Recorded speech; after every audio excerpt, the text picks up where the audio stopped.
लेकिन गुरु प्रेमानंद महाराज जी ने हमसे मना कर दिया था। ब्रह्मांड में हमसे ज्यादा पापाचारी दुराचारी कोई जीव नहीं है। तो ना जा करके गंगा में गोते लगाओ, कहीं जाने की जरूरत नहीं है। तो समझ लो साधु संत नहीं। अब तक 9,500 किलोमीटर की दंडवत हो चुकी है लगभग।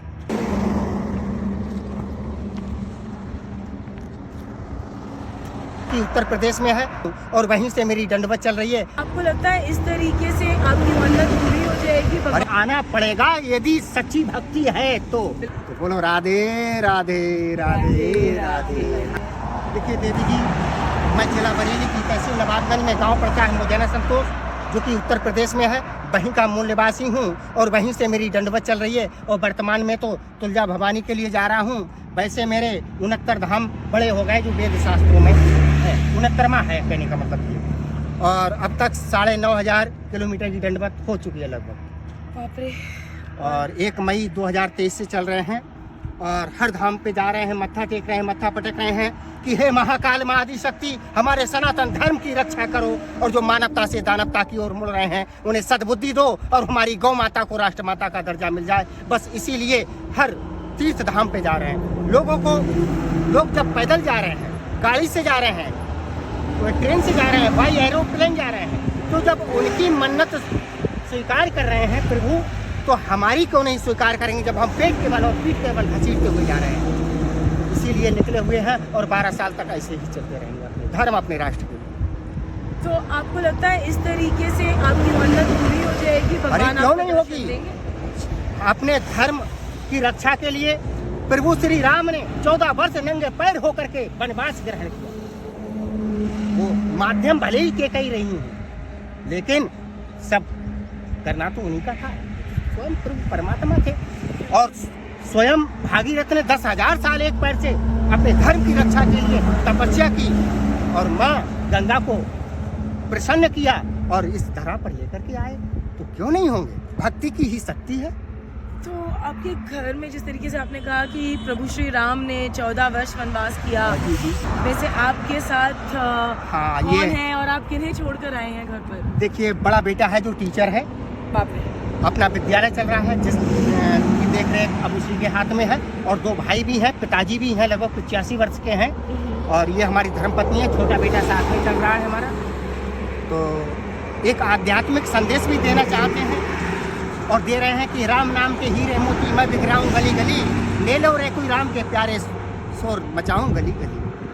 आज हमारी धर्मपत्नी भी यही संदेश दे रही है हर किसी को आध्यात्मिक रूप से कि पति पर कितना भी कष्ट हो लेकिन उसका साथ नहीं छोड़ना चाहिए। और बेटा सरवण कुमार की तरह सेवा कर रहा है अपने माता पिता की, वो भी पितृ भक्ति का आनंद ले रहा है। एक छोटा सा सवाल है मेरे पास जो मैं बहुत लोगों से पूछती हूँ। हाँ। मैं ये जानना चाहती हूँ कि मनुष्य भगवान के दर्शन लेता है या भगवान उसे दर्शन देते हैं? देखिए, आपको बिन मांगे तो कोई चीज नहीं मिल सकती है। बिल्कुल। और दर्शन के लिए भी कुछ करना पड़ेगा भाई। बिल्कुल। है? किसने नहीं किया? अरे मनु ने भी किया था। वो तो हम मनु की तो हम संतान ही किया नहीं किया था। और दर्शन की बात आई तो भागीरथ ने भी, तप के माध्यम से ही उसके दर्शन किए जा सकते हैं। देखिए, तत्व तो एक ही है। गीता में कहा है श्री कृष्ण भगवान ने, राधा भी मैं हूँ, कृष्ण भी मैं हूँ, नर भी मैं हूँ, नारी भी मैं हूँ। तत्व एक ही है, रूप अनेक है।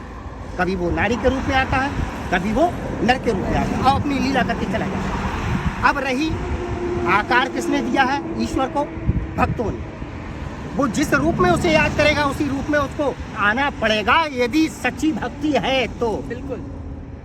आज हम आपको बता नहीं सकते, कई लगभग हजारों प्रैक्टिकल हमारे ऐसे हैं, वो राधा रानी हर पल हर क्षण हमारे साथ में है। लेकिन गुरु प्रेमानंद महाराज जी ने हमसे मना कर दिया था, बोले बेटा बताना मत। नहीं, बिल्कुल। आपको हमारा YouTube चैनल है कलयुग के भागीरथ बरेली नाम से, उस पर सभी अधिकांश जो हैं टीवी पे चली हुई न्यूज़ पड़ी हुई है।